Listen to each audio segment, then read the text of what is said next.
1 Samuel 16, diz assim a palavra do Senhor: então disse o Senhor a Samuel: até quando terás dó de Saul, havendo-o eu rejeitado, para que não reine sobre Israel? Enche o teu vaso de azeite e vem. Enviar-te-ei a Jessé o belemita, porque dentre os seus filhos me tenho provido de um rei. E você diz amém. Verso de número 1, a pergunta de Deus é: até quando? Até quando? E hoje, nesse primeiro momento, eu quero falar dessa pergunta com você: até quando? Até quando? É uma pergunta que alguns fazem para Deus. Eu acredito que muita gente veio perguntando para Deus até quando, mas eu também creio que Deus veio perguntando para muita gente: até quando? Diga para alguém que está do seu lado: até quando? Até quando? É exatamente o verso 1 que eu quero focar agora de manhã, e em especial a pergunta que Deus faz, porque nós não podemos falar do que aconteceu nos versos seguintes se não compreendermos o que Deus está fazendo através dos versos seguintes. Porque Saul, ou melhor dizendo, Samuel ir ungir Davi como rei no lugar de Saul, não é um ato apenas que está beneficiando a nação, é um ato que está, na verdade, beneficiando o próprio Samuel, porque ele está em uma infelicidade tão grande que Deus, para pôr um fim nessa tristeza, mostra a ele que ele tem algo novo a fazer, mesmo que tudo que ele fez antes tenha dado certo, uma coisa deu errado, e isso que deu errado machucou tanto o seu coração que Deus, ele toma o capítulo inteiro para mostrar a unção vindo sobre Davi. E nós falamos tanto da unção vindo sobre Davi, que nós não nos atentamos na falta de unção na vida de Samuel. E a falta de unção na vida de Samuel, a falta de glória, esse vazio que ele tem, Deus resolve exatamente através de Davi, quando ele vai ungir o rei. Então, Deus, ele vai fazer algo para simplesmente fortalecer o seu servo, porque Deus poderia fazer depois. Deus não precisava ter feito naquele momento. Talvez você nunca parou para pensar nisso, mas Deus não precisaria ter ungido Davi como ungiu naquele momento. Eu queria que você pensasse comigo qual foi a razão para Deus ter dito: Samuel, vai e unja Davi, vá na casa de Jessé, porque lá há alguém que eu já escolhi para substituir Saul, sendo que Saul ainda não sairia do trono. Saul ficaria mais alguns anos no trono. Não havia razão para Deus fazer o que fez, mas Deus fez o que fez exatamente porque Deus, ele está numa luta em relação às emoções de Samuel. Ele está numa luta em relação ao sentimento de Samuel. Se você finge que não tem sentimentos e que você é a pessoa mais feliz o tempo todo, e que se você orar, a depressão, a infelicidade vai embora, irmão, essa palavra não é boa para você, porque é uma palavra que gente real, só gente real consegue receber, gente que sabe que o luto existe, gente que sabe o que é você lutar para se desfazer do luto, mas o luto ser tão grande que o luto, ele te domina. E é claro, quando a gente fala esses tipos de palavras, tem gente que normalmente já começa a querer linkar as coisas. É claro que esse ano tem sido fácil para mim, mas essa não é uma palavra que eu estou pregando para mim, porque eu não tenho problema com este meu luto. Pelo contrário, eu queria que as pessoas, pelo menos em volta de mim, da minha família, aprendessem com a forma como eu lido com o meu luto. Mas eu quero que você pense em relação ao seu luto. Então não é uma palavra que eu falo para mim. Eu preciso que Deus trabalhe em mim e me dê mais força, assim como Deus precisa trabalhar em você e te dar mais força. Mas é uma palavra que você precisa ser real e reconhecer que existe um luto, e é uma luta quando a gente não consegue se desfazer do luto, porque o luto é tão grande que ele nos oprime, nos prende, e a gente começa a se perguntar: Senhor, até quando? Até quando? Até quando eu vou continuar tão desanimado como eu estou?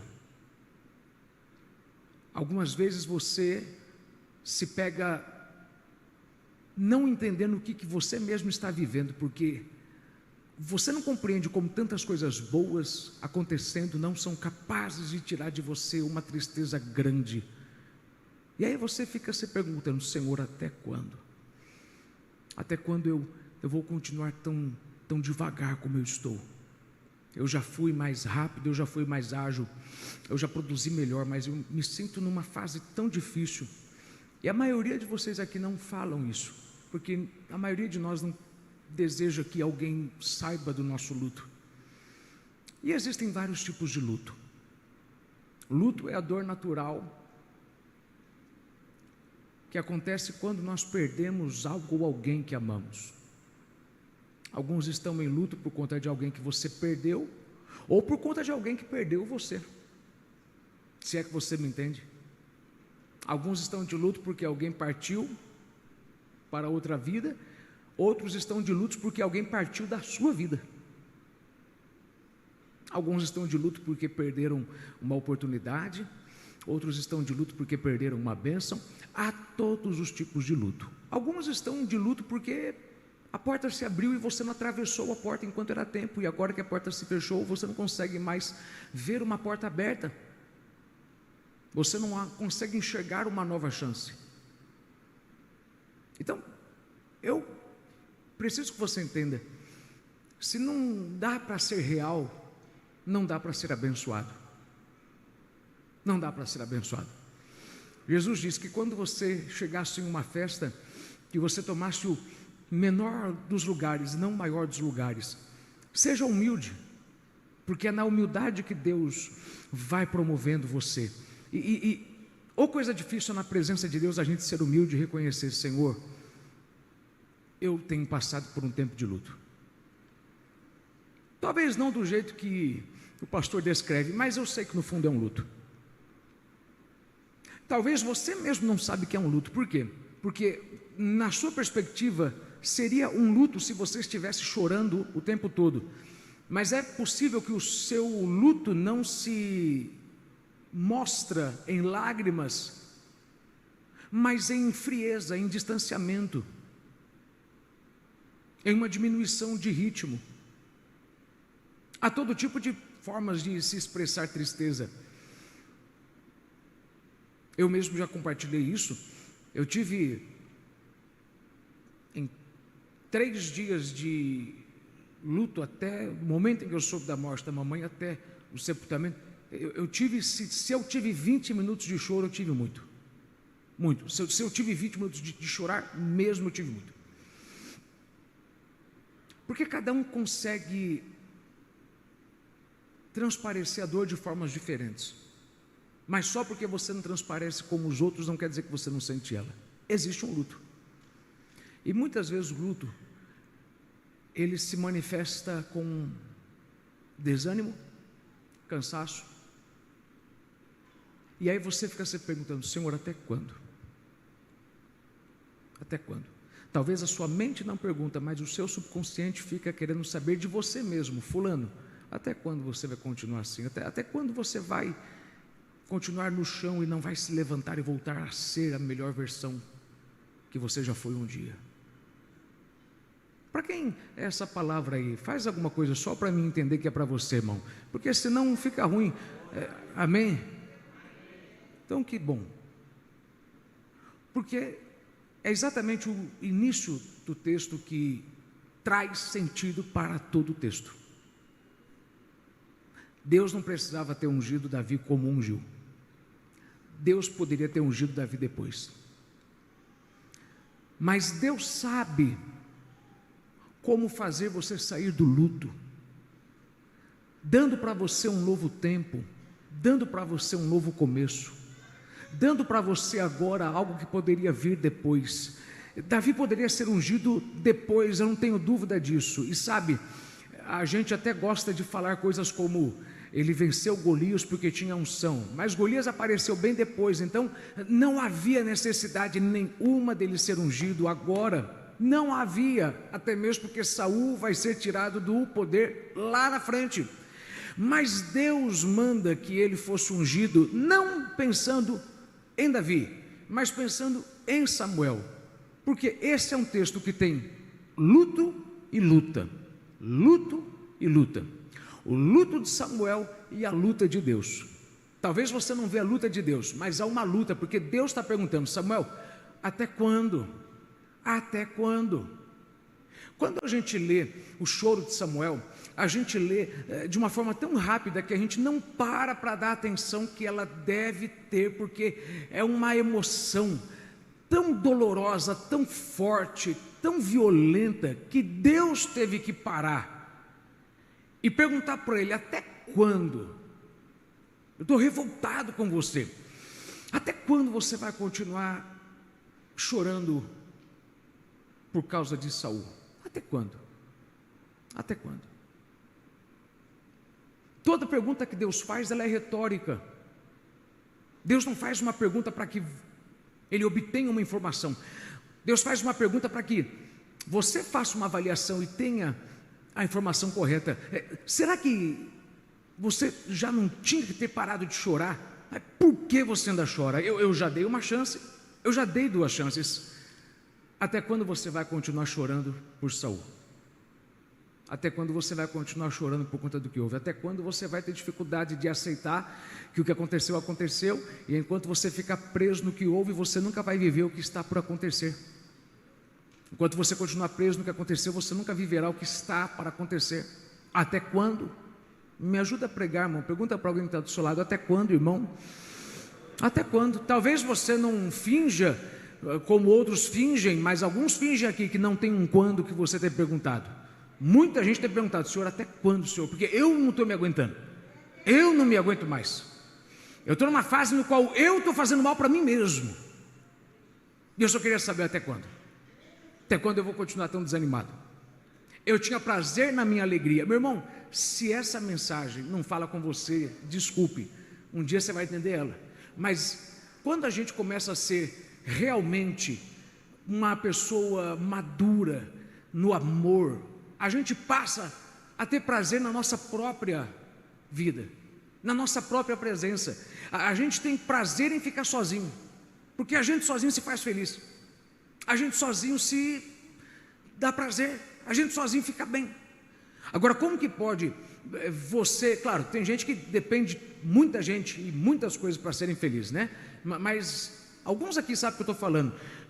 Há um momento em que a tristeza é tão grande, o luto é tão grande, que você começa a não se trazer alegria, a não se fazer bem. E quando você não consegue se fazer bem, aí é complicado, meu irmão, porque se você não consegue fazer bem para você mesmo, como é que você vai fazer bem para alguém? E há algumas coisas que Deus quer que você faça, mas para que você faça, primeiro você tem que fazer algo em você mesmo. Então primeiro você tem que resolver algo dentro, para que depois Deus faça alguma coisa fora.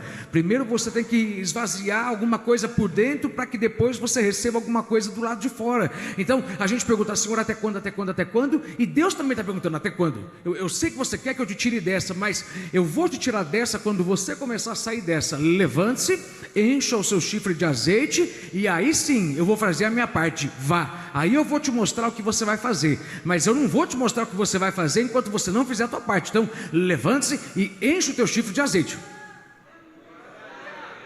Se você não se ajudar, eu não te ajudo. Quem entende o que eu estou falando, diga amém. Samuel está chorando copiosamente. Samuel está chorando de uma forma que a gente tem que parar e dar atenção para o choro dele, porque o choro dele fez Deus parar e falar, a ponto de fazê-lo entender que as coisas já não precisavam estar do jeito que estão. você não precisava estar sofrendo como está. E é interessante, porque quem está sofrendo é um homem que é fruto de um milagre. Ele é fruto de um milagre. Ele é fruto de um ventre estéril. Ele é um homem que viu milagre na sua vida inteira. Ele viu milagres na sua vida inteira. Primeiro milagre, porque ele é fruto de um ventre fechado.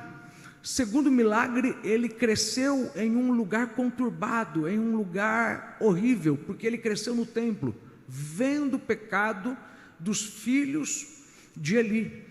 Ele cresceu vendo o errado sem copiar o errado. E isso já foi um milagre, porque ele cresceu em um ambiente no qual ele não deixou que o influenciasse. Então, ele tem muita razão de sobra para louvar a Deus. Ele tem razão de sobra para ser grato a Deus por tudo que Deus fez. Porque ele é um homem de sucesso. Ele é um homem de sucesso. Vamos medir o sucesso de Samuel.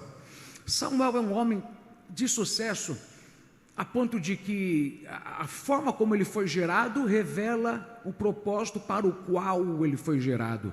Ele veio de um ventre fechado para que ele pudesse abrir os olhos de uma nação. Ele foi gerado em um lar conturbado para que ele trouxesse paz de união a uma nação dividida. Então, ele nasceu no veneno para que ele fosse a cura. Ele já consegue viver o que Deus o chamou para fazer, porque ele tem sucesso. Ele tem tanto êxito ministerial, que a Bíblia diz que as suas palavras não caíram. A Bíblia não diz isso sobre Isaías, Jeremias, Ezequiel. Todos eles foram grandes profetas, mas o maior profeta do Velho Testamento é, sem dúvida nenhuma, Samuel. Porque Samuel é o único que a Bíblia diz, e tudo que ele falou aconteceu. Nenhuma de suas palavras caíram por terra. E ele é fruto de uma mulher que por anos tentou ter algo e não teve, até que ela mudou não o que queria, mas o porquê queria. Ana ensina algo poderoso, que muitas vezes Deus não te dá o que você pede, não porque o que você pede é errado, mas porque o intuito é errado, o propósito é errado. Se Ele te der agora, você vai ter para você, e Deus quer te dar para que Ele receba de volta. Então, Ana nos ensina que se Deus vê que pode confiar, Deus vai te dar. Se Ele vê que Ele pode te dar e você vai devolver, Ele te dá. Ele até quer te dar uma casa, você tem pedido por uma casa, mas Ele sabe, se eu te der uma casa agora, tudo que você vai fazer é transformar da casa um lar. E eu não quero mais um lar, eu quero um ponto de salvação, eu quero um altar, eu quero um ponto de pregação. Se você puder me devolver o que eu te der, então eu vou te dar aquilo que eu desejo te dar, porque eu ainda espero uma mudança no intuito para que eu traga o objeto. Quando você mudar o teu intuito, aí a gente não pode mudar o intuito com palavras, a gente muda o intuito com sentimento. Deus tem que ver que você realmente mudou o seu intuito. Não é, Senhor, se o Senhor me der, eu vou devolver. Não, deixa eu te dar uma dica. Quando você tiver numa mudança de intuito, Deus vai fazer você esperar mais um pouco, até Ele ver que o intuito mudou mesmo. Até Ele ver que você está se importando com aquilo que você realmente diz que se importa. Se você se importa com o reino mesmo, e se você quer ser uma bênção para o reino, então eu ainda não vou te dar essa bênção, porque eu quero ver se você consegue pensar no reino de outras formas. Eu não vou te dar, olha o que eu estou te falando, eu não vou te dar o que você quer para que você seja uma bênção para o reino. Eu até vou te dar, mas enquanto eu não te dou, eu quero ver se você consegue ser uma bênção para o reino de outras formas. Consegue ser uma bênção para o reino mesmo sem um carro, mesmo desempregado? Consegue ser uma bênção para o reino mesmo não ganhando o salário que queria? Quando você consegue ser aquilo que você diz que será, aí Deus te dará o que você pede. Não, Senhor, eu serei um contribuinte, eu serei um parceiro da tua obra. Então esteja agora, porque se você não for fiel no pouco, como que você terá o muito? Ana, ela gera essa criança de uma forma miraculosa. Ele cresce, ele é consagrado a Deus, ele começa a crescer tanto na graça quanto no conhecimento, e ele cresce de uma forma tão sadia que até o choro dele é sadio, de uma certa forma. O problema de Deus é o choro, mas Deus me ensina algumas coisas boas com o choro. O problema de Deus é que Ele está chorando além do prazo. Só que Deus faz questão de mostrar o choro dele, porque há algumas coisas que a gente tem que aprender com o choro. Primeira delas, saiba quando chorar. Saiba quando chorar. Não chore em público, porque senão você vai mostrar para as pessoas onde elas conseguem te machucar. Samuel, ele chora na presença de Deus. Ninguém viu ele chorando por Saul. Ele foi para o seu canto e chorou. Ele entrou firme na presença do rei e falou: Deus mandou eu te dizer, teu reino já havia sido rasgado, mas agora você foi rejeitado. Deus já tinha rasgado o teu reino lá atrás, quando você errou com o rei dos amalequitas, mas agora Deus terminou com você de uma vez por todas. Você ainda tinha uma chance de ficar por um tempo, agora o teu tempo será diminuído. Então Deus te rejeitou. E ele vai falar isso com firmeza. Quando ele vira as costas, ele vai para o seu quarto, para a sua tenda, ele chora, ele desaba. E isso aqui já é uma aula, porque se você consegue administrar o seu choro, você consegue diminuir os seus ataques. Se você consegue administrar o seu choro, você consegue diminuir as suas dores, porque existem dores que você sente, que você sofre, ataques que você recebe, porque você deixou uma evidência, um sinal, uma brecha, de que se as pessoas fizerem algo aqui, elas conseguem fazer você desabar, elas conseguem fazer você sofrer. Se elas atingem você na sua moral, falam do seu filho, se elas falam daquele teu sonho, pode ver que tem gente que, se você fizer uma pergunta, aquela pergunta deságua a pessoa, joga ela para baixo. Você pode perguntar como é que vai tua saúde, como é que vai teu emprego, e ela vai respondendo, vou bem, vou bem. Se você perguntar, e o projeto? E o sonho? Mas ele consegue segurar o choro. Diga para alguém do seu lado, segure o choro. Olha para outra pessoa e diga, não chore na frente de qualquer um.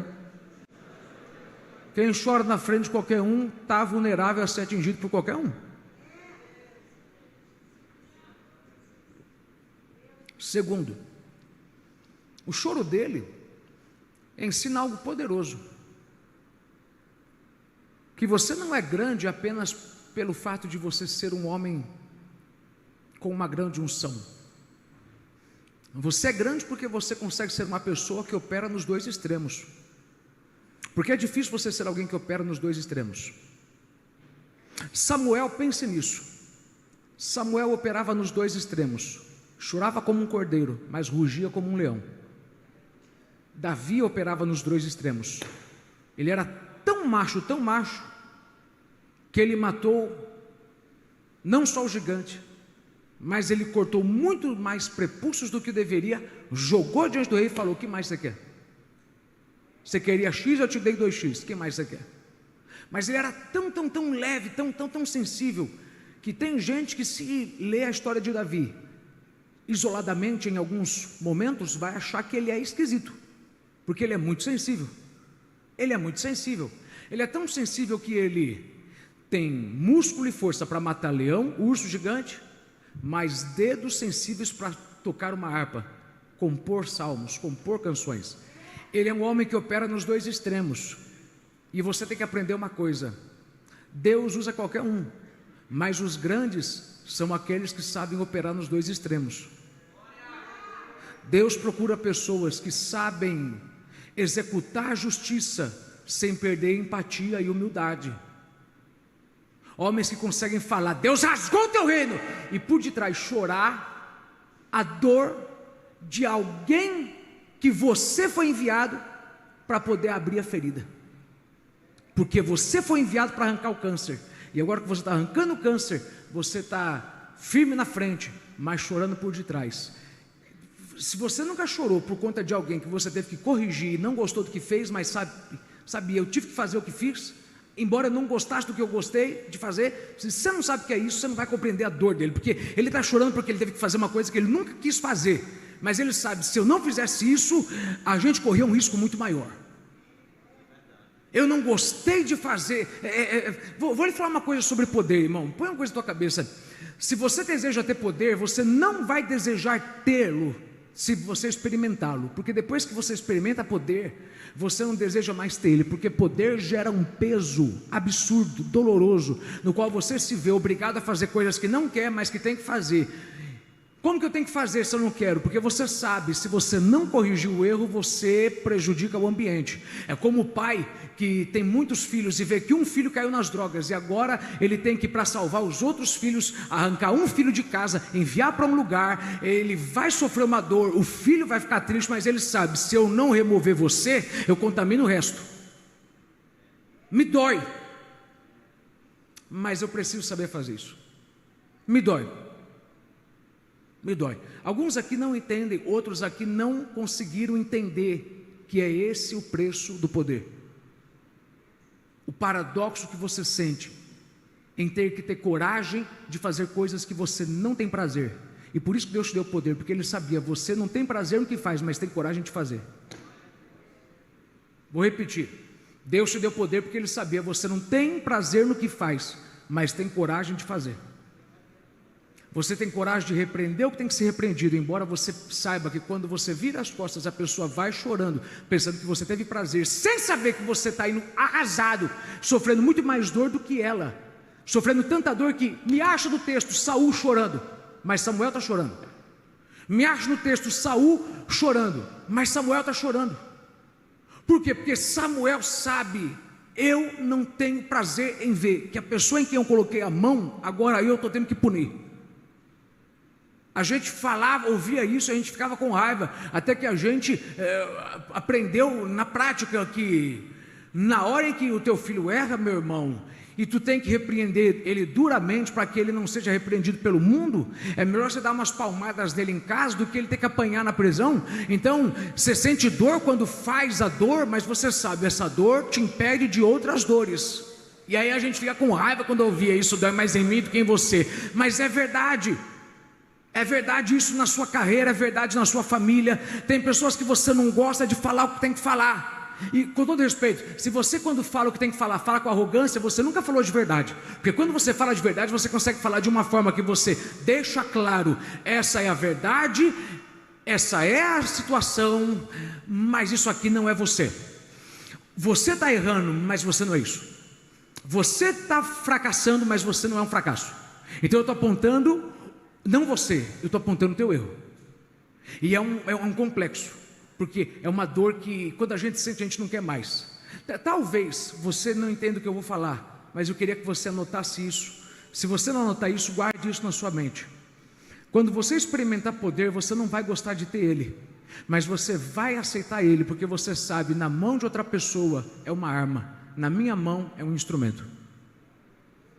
Você não vai gostar de ter que fazer coisas que não gosta de fazer, mas que sabe, Deus te deu coragem para fazer.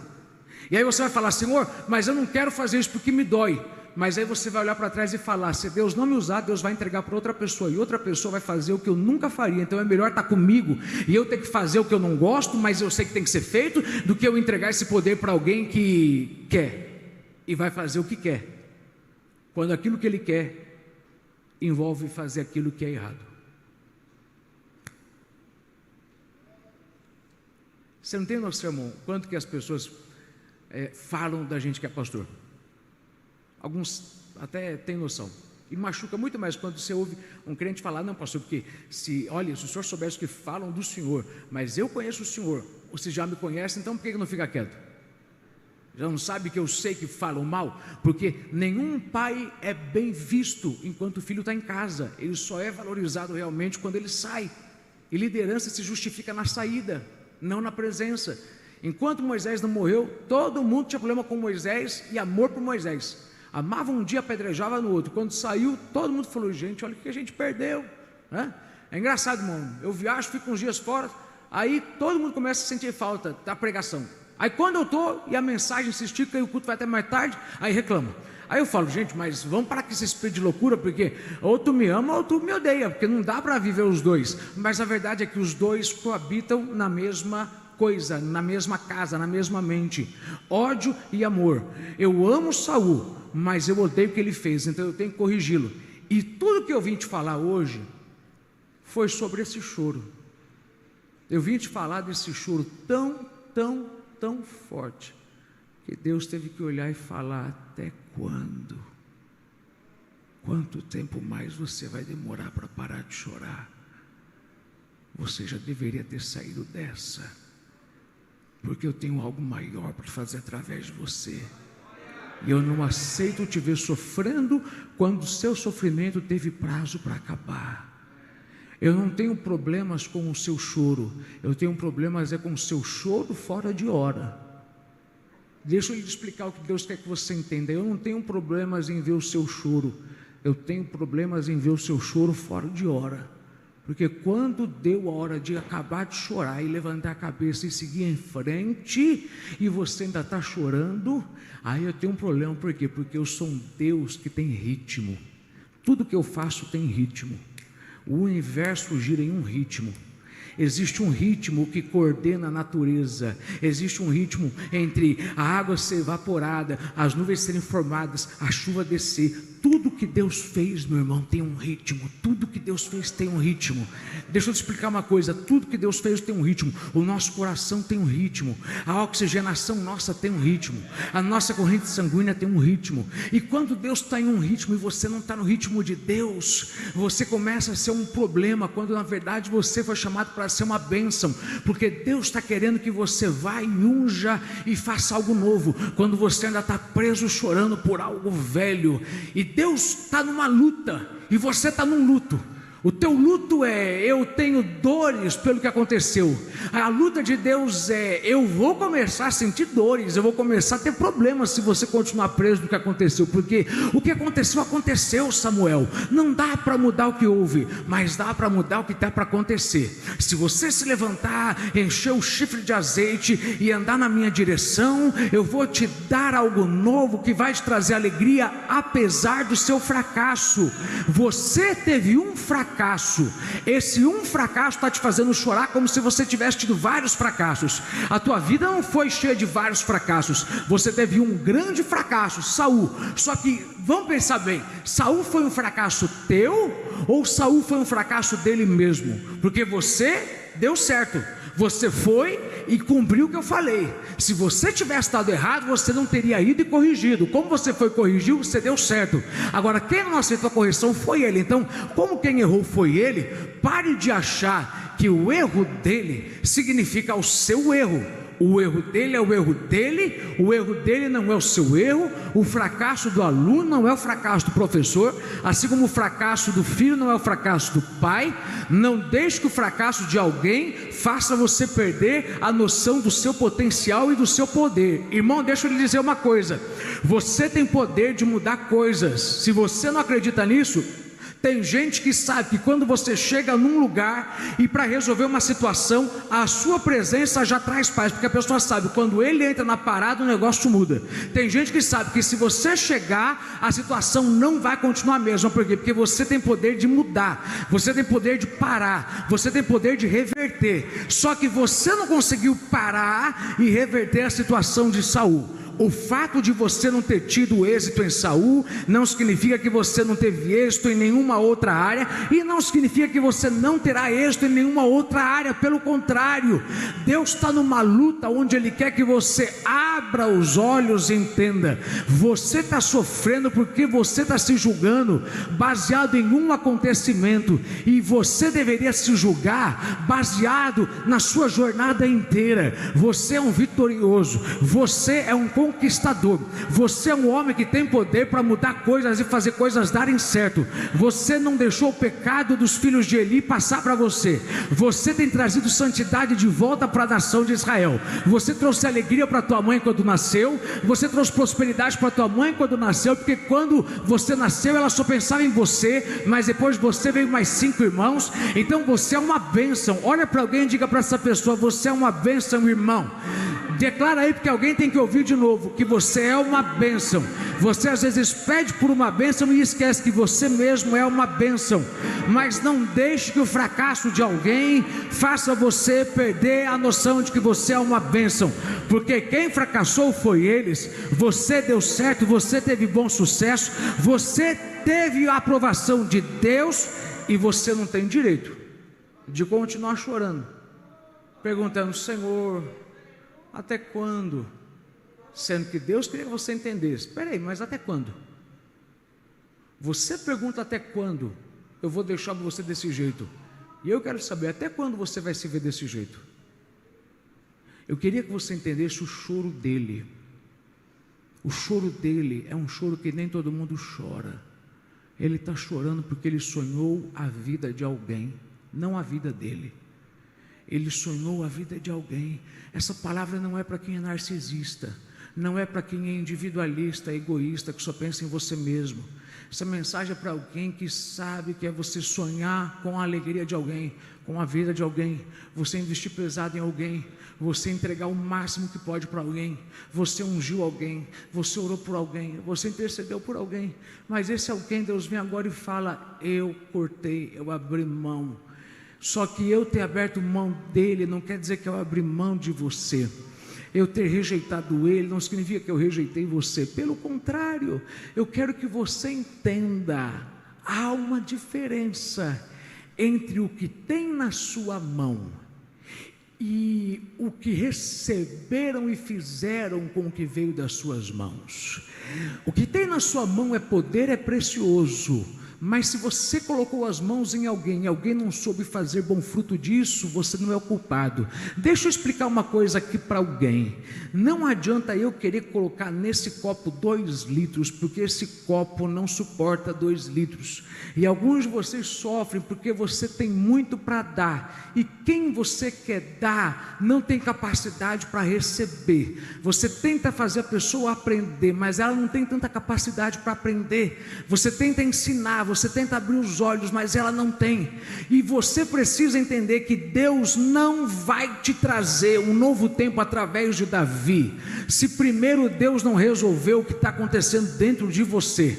Primeiro tire para fora toda amargura, arranque toda tristeza e toda dor, enche o teu chifre de azeite, porque depois que você encher o teu chifre de azeite, aí eu vou te mandar ir para lá. Você já parou para pensar nisso? Que Deus poderia ter dito: vai e enche o teu chifre de azeite lá. Mas por que ele não disse isso? Por que ele disse: enche o teu chifre de azeite agora e vai depois? Porque o chifre vazio é um sinal de que Samuel está vazio. Porque quando você está vazio, você dá espaço para que as suas emoções te controlem. Eu vou repetir: quando você está vazio, você dá espaço para as suas emoções te controlarem. Você não para de chorar quando deveria parar de chorar.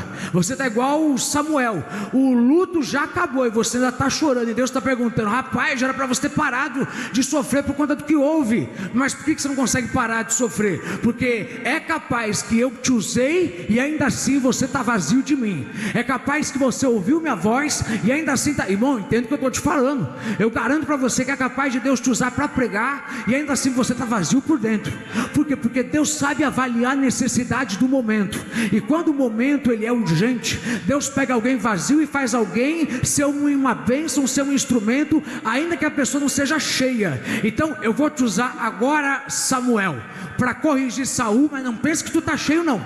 Tu está tão vazio de mim que tu está deixando o teu fracasso, aliás, teu fracasso não, você acha que é teu fracasso, mas não é teu fracasso, é o fracasso dele. Você está deixando o fracasso dele te dominar e te manter no chão, e eu estou tendo que vir, entrar na jogada e falar: rapaz, até quando você vai continuar no chão, atrofiado, preso, paralisado, sendo que eu já decidi que não tem mais chance? Você está tentando negociar comigo, mas eu não vou dar chance.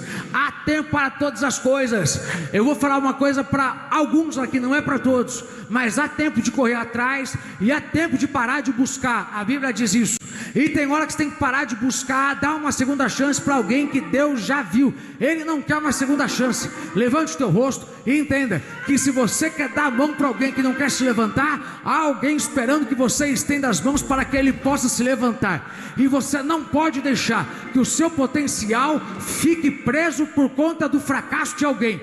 Alguém precisa, irmão, se você entender isso, você não entende o prazer que é em você ser uma bênção. Quando você é uma bênção para alguém, você tem combustível para avançar. Quando você é uma bênção para alguém, você tem combustível para andar. É igual quando você se torna pai. quando você se torna mãe, quando você tem alguém te esperando no final do dia, você tem alegria para voltar para casa, você tem prazer em voltar do teu trabalho. Tudo deu errado, mas você tem prazer em voltar porque você sabe, tem alguém dependente de mim. Na vida, Deus ele fez as coisas de uma forma perfeita, no qual existem necessidades, pessoas com necessidades e a gente com unção. E aí a nossa unção que vai resolver a necessidade, vai fazer com que a necessidade da pessoa traga para a gente senso de importância, senso de valor, no qual ninguém na tua casa te amou, mas porque alguém reconhece que você tem o que ele precisa, alguém vai te amar, alguém vai te desejar, alguém vai te respeitar, alguém vai te valorizar, alguém vai te abençoar. Eu estou pregando, irmão, para alguém que já se sentiu rejeitado e humilhado. Alguém vai te honrar, alguém vai te tratar da forma que você merece ser tratado, mas não fique preso no que fizeram com eles mesmos. Eles erraram, mas você não errou quando colocou a mão.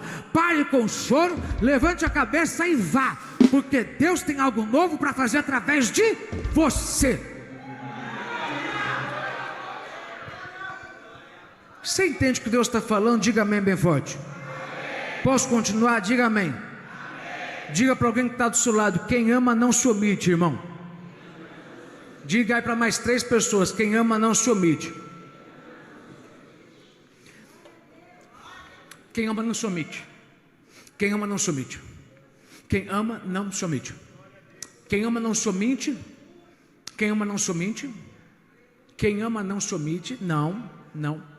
Não se omite. E não se omite a ponto de que ele não foi convidado, mas ele entrou.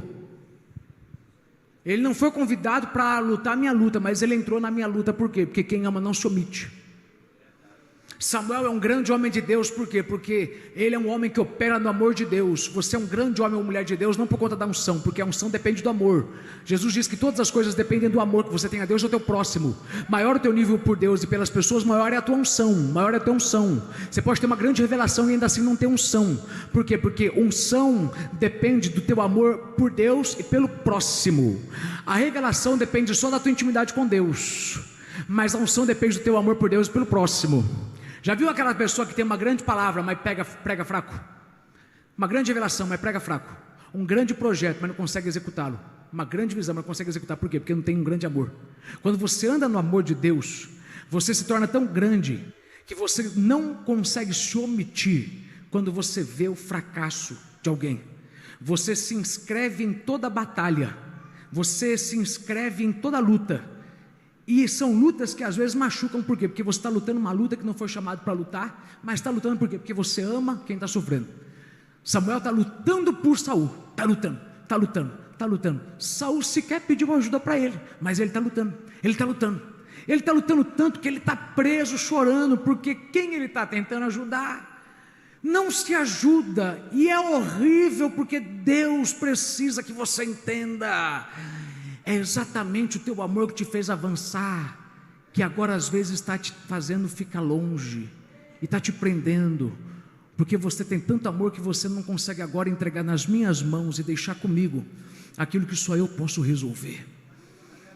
Ele está tentando de todas as formas, e Deus fala para ele: rapaz, até quando você vai continuar chorando do jeito que está? Aliás, o que eu acho interessante, sabe o que é? Que Saul não chora. Não há na Bíblia relato do que ele faz com ele mesmo. Ele não chora, ele não se arrepende. Mas ele fala algo interessante. Quer ver só? A Bíblia diz o seguinte, vou ler para você, 1 Samuel 15, verso 30.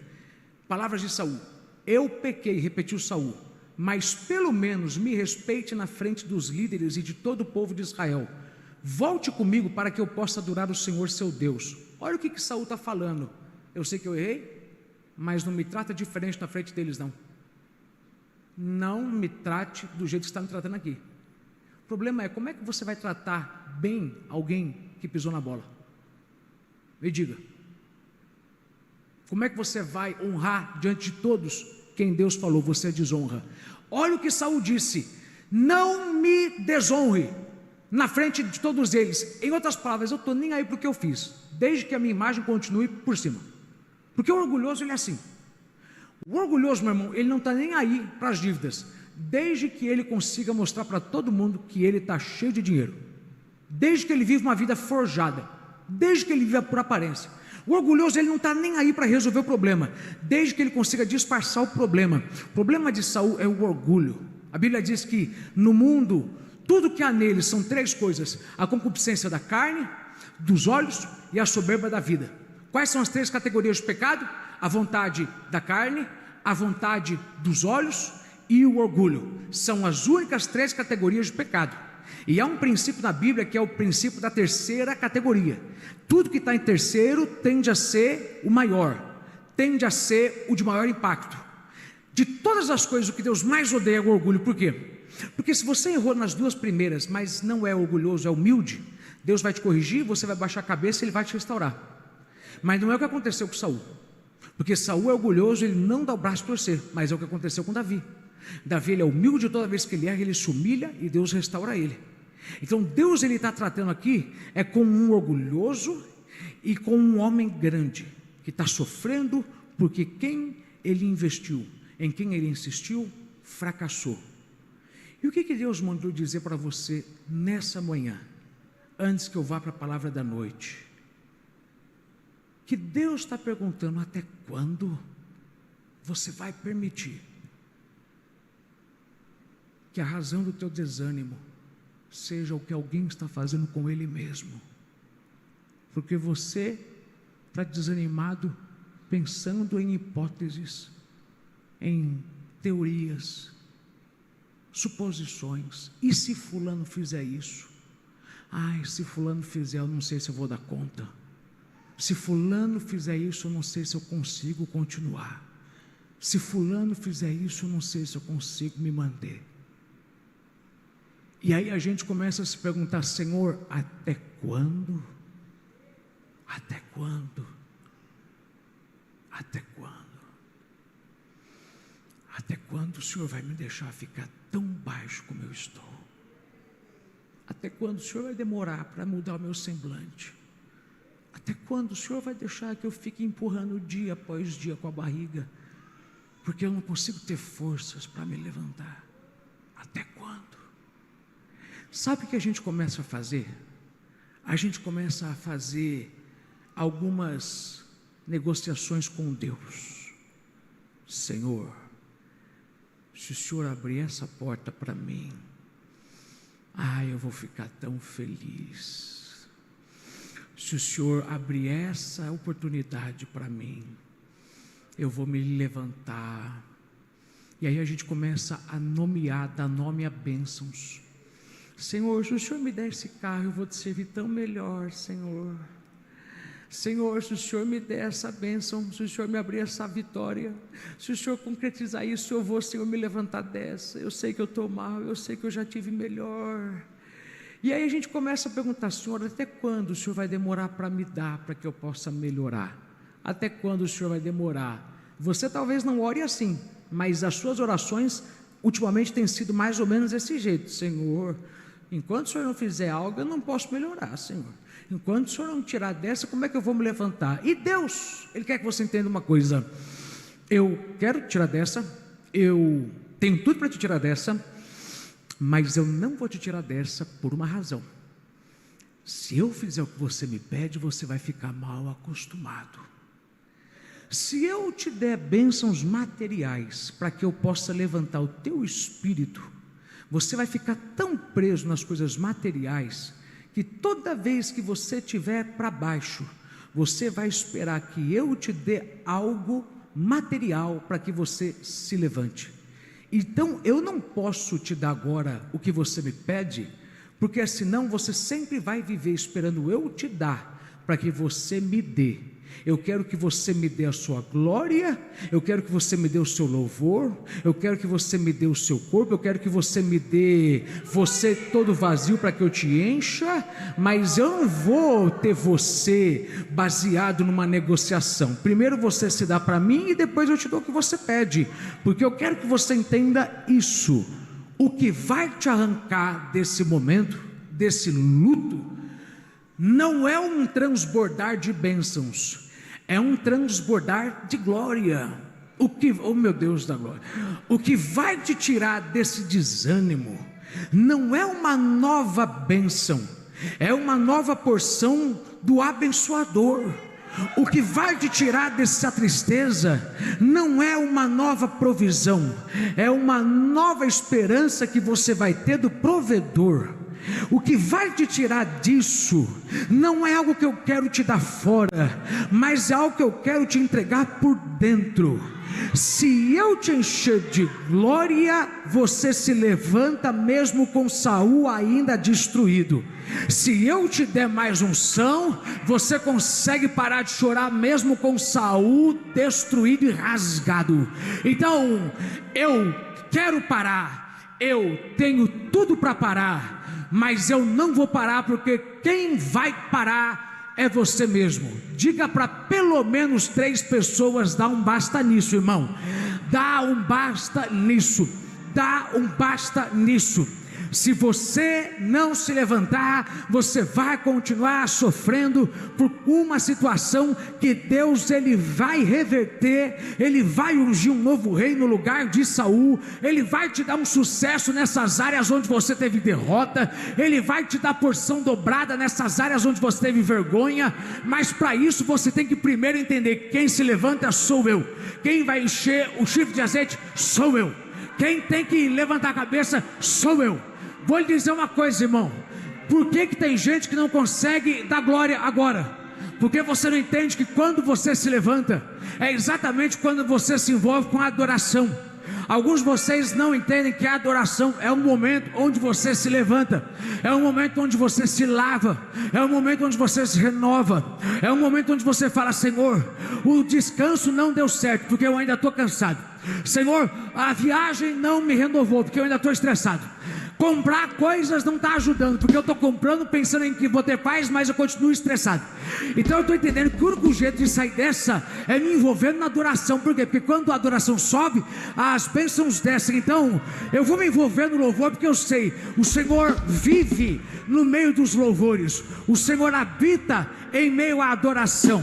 O Senhor é a vida, o Senhor é a força, o Senhor é a esperança, o Senhor é o poder. E se eu preciso do Senhor, eu tenho que ir onde o Senhor está.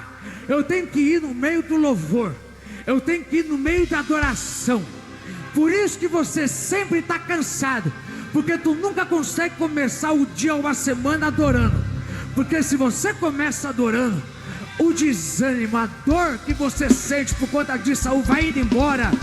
E ouça o que eu estou te falando: quando Deus vê que você está cheio, aí Deus vai dizer: agora pode ir e ungir o novo rei. Agora pode pôr as mãos que vai dar certo. Agora pode tentar que você vai alcançar. Agora pode tentar que vai conseguir.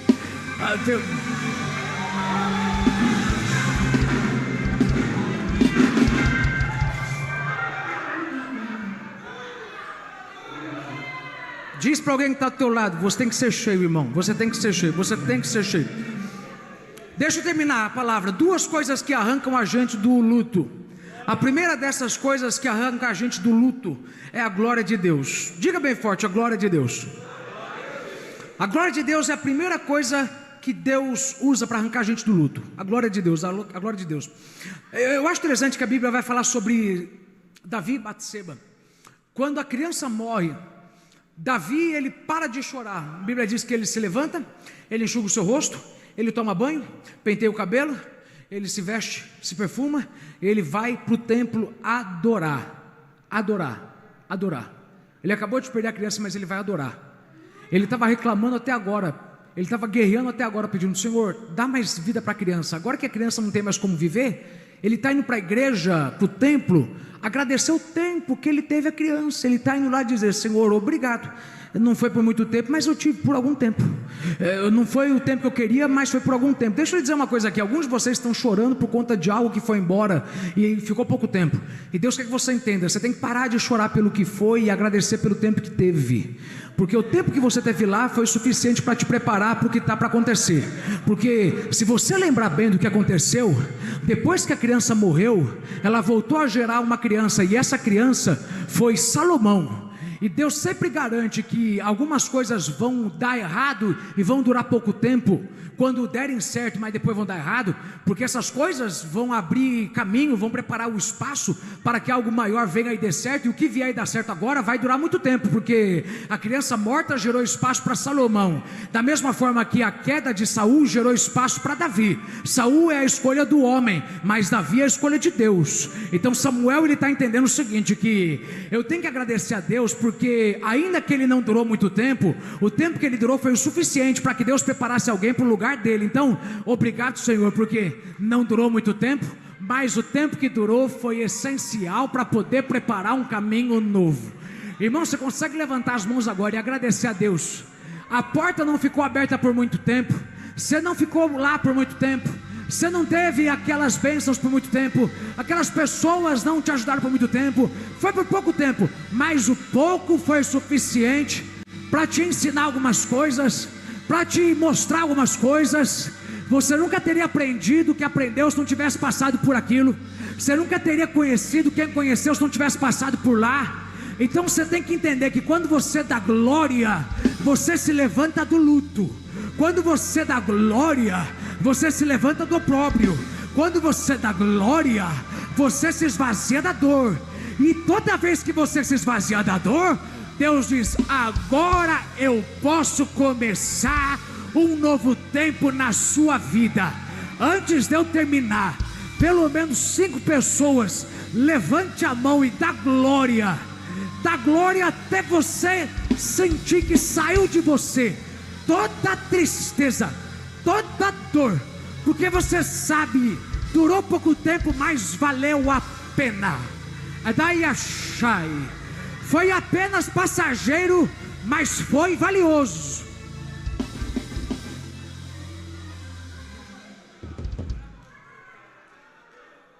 Diga para alguém que está do teu lado: se foi, não era o principal. E o que não é o principal, diga para alguém: não te leva ao bom, nem à perfeita e nem à agradável vontade de Deus. Deus tem uma boa, perfeita e agradável vontade para mim e para a sua vida, amém? Mas a boa, perfeita e agradável vontade de Deus depende de algumas coisas que são principais, de um emprego principal, pessoas principais, de algumas portas abertas que são as principais. Coisas que vieram antes e foram embora, se foram embora, é simplesmente porque não eram as coisas principais. Porque não eram as principais, entenda isso. Você está chorando por uma coisa que nunca veio para ficar. Você está sofrendo por uma coisa que nunca deu certo para poder ficar. Você está sofrendo por uma coisa que nunca deu certo para ter estabilidade. Deus nunca pensou que aquilo ali ia dar certo por muito tempo. Deus não tinha planejado. Era uma passagem, mas era uma passagem essencial. Era uma passagem essencial. Saul foi essencial para que Deus preparasse o trono para Davi. E Samuel tem que entender isso. Para de chorar porque durou pouco tempo, mas foi essencial para o que está para acontecer. Eu já estou acabando o que eu quero falar para você, mas eu me pergunto: será que você entende que durou pouco tempo, mas Deus tinha um propósito até no pouco tempo?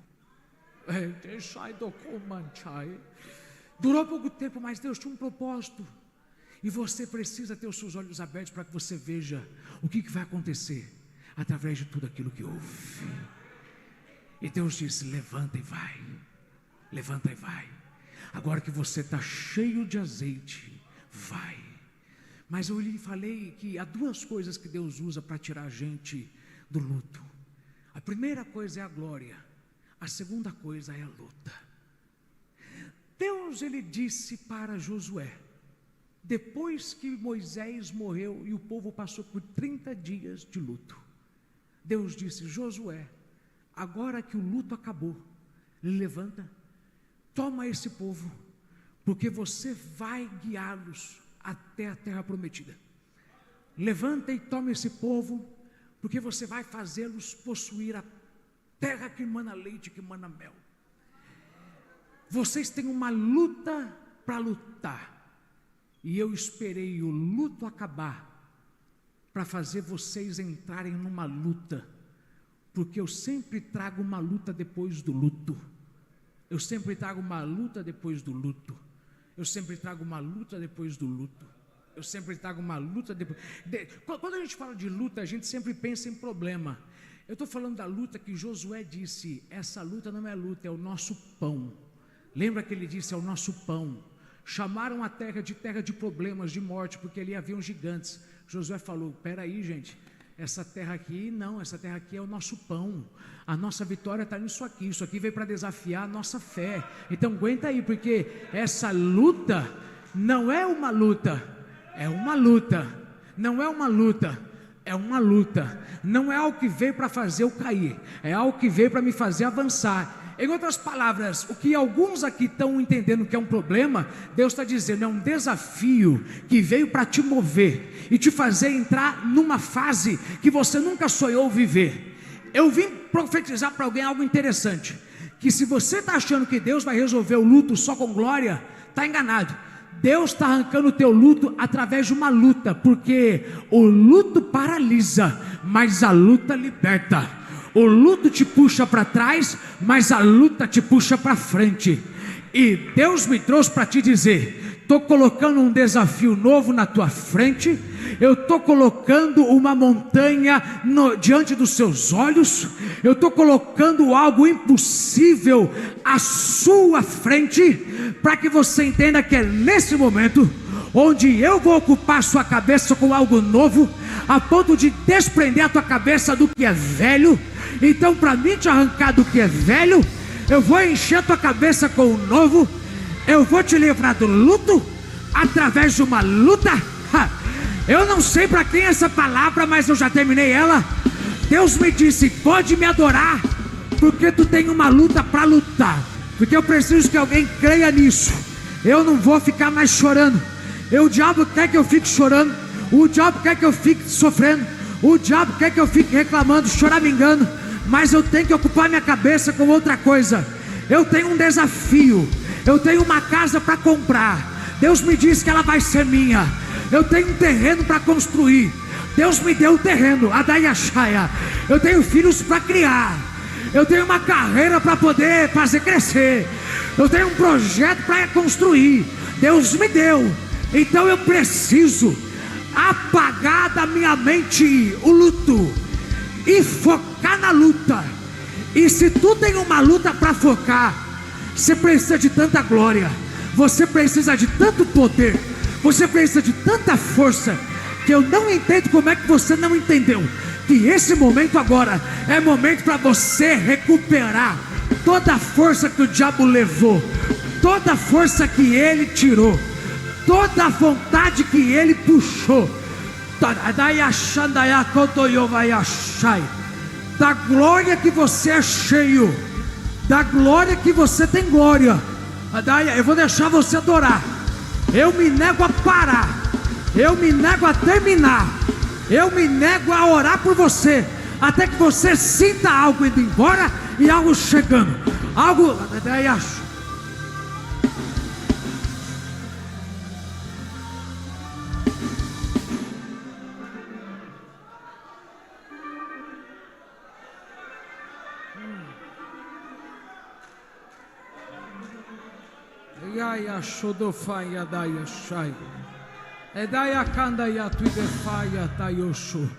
Acha pelo menos 7 pessoas, nem que você tenha que andar e diga para essas 7 pessoas: eu tenho uma luta para lutar, irmão.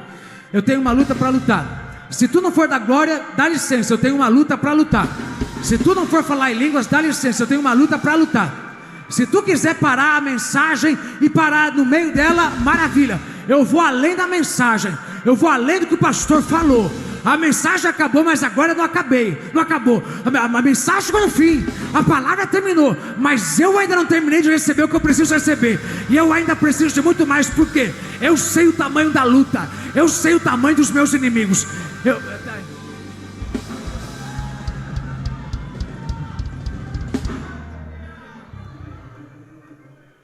Última coisa que eu quero te falar. Fique em pé e olhe para mim e entenda o que eu vou lhe falar, para que você não dê ouvidos para Satanás. Se isso consegue viver sem você, você consegue viver sem isso. Se Saul consegue viver sem você, Samuel, você consegue viver sem Saul. Se aquele lugar consegue andar sem você lá, você consegue andar sem estar lá. Entendeu? Você está dando um valor para pessoas que não merecem esse valor, porque você está dando para elas uma moral que elas não te dão. E o que eu vou fazer sem você? E aí você entra no Instagram para ver o que ela está fazendo, ela nem entra no teu para ver o que você está fazendo. Você quer saber se ela está pensando em você. Você está cantando para essa pessoa: pense em mim, ore por mim, liga para mim, corre atrás de mim. Mas eles não estão, porque você está correndo atrás disso. Porque se isso consegue viver sem você, você consegue viver sem isso. Até quando? Até quando a gente vai continuar desanimado do jeito que a gente está? Até que a glória de Deus nos encha e até que a gente tenha uma nova luta.